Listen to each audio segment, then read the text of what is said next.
যিহেতু মোৰ চুলিখিনি বহুত বেছি ডেমেজ হৈ গৈ আছে সেইকাৰণে কিবা এটা ট্ৰিটমেণ্ট কৰাবলৈ আহিলোঁ হেড টৰ্নাৰ চেনেললৈ তেনে বলকচোন মই কি ট্ৰিটমেণ্ট কৰোঁ আপোনালোকক দেখাই থাকিম আৰু এই হেড টৰ্নাৰ চেলনখন আছে গুৱাহাটী ভৰলুমুখত তেওঁলোকৰ টোটেল গুৱাহাটীত 3টা ব্ৰাঞ্চ আছে আৰু যিহেতু পূজা আহি পালেহিয়ে সেইকাৰণে ভাবিলোঁ নিজৰে কিবা এটা সেলফ কেয়াৰ কৰি লওঁ আৰু তাতে মই গৈ গম পালোঁ যে পূজাৰ কাৰণে তেওঁলোকৰ ধুনীয়া ধুনীয়া অফাৰ চলি আছে আৰু আপোনালোকে হয়তো দেখিছে তেওঁলোকৰ ইণ্টেৰিয়ৰটো বহুত বেছি ধুনীয়া আৰু বহুত ডাঙৰ স্পেচ আছে ইয়াতে hair treatment nail extension manicure pedicure বিভিন্ন ধৰণৰ সাৰ্ভিস এভেইলেবল আছে আৰু ইয়াতে মই কৰাইছিলোঁ হেয়াৰ বটক্স যেহেতু মোৰ চুলিখিনি বহুত বেছি ডেমেজ হৈ গৈ আছে তেন্তে আপোনালোকে এই প্ৰচেছটো চাই যাওক আৰু তেওঁলোকৰ ইয়াতে হেয়াৰৰ বিভিন্ন ধৰণৰ সাৰ্ভিস যেনে hair smoothing hair straightening hair botox keratin nanoplastia সকলো ধৰণৰ সাৰ্ভিসতে পূজাৰ ধুনীয়া অফাৰ চলি আছে অনলি হেয়াৰে নহয় তেওঁলোকৰ ইয়াতে পেডিকিউৰ মেনিকিউৰ নেইলছ ফেচিয়েল সকলোতে ধুনীয়া অফাৰ চলি আছে সেইকাৰণে ভাবিলোঁ মই এটা ফেচ ক্লিন আপো কৰি লওঁ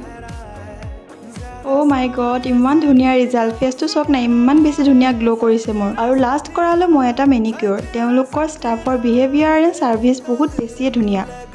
মইতো টোটেলি স্যাটিসফাইড তেওঁলোকৰ সাৰ্ভিসখিনি লৈ আৰু আজিয়ে আহক গুৱাহাটী ভৰলুমুখত থকা এই হেড টৰ্নাৰ চেলনখনলৈ লগতে দুৰ্গা পূজাৰ স্পেচিয়েল অফাৰবোৰ গ্ৰহণ কৰক And this is my final look. Thank you so much Head Turner Salon for the amazing services. লগতে কমেন্ট কৰি জনাবলৈ নেপাহৰিব মোক এই নিউ লুকটোৱে কেনেকুৱা লাগিছে আজিলে বাই বাই পুনৰ এটা নতুন ভিডিঅ'ত লগ পাম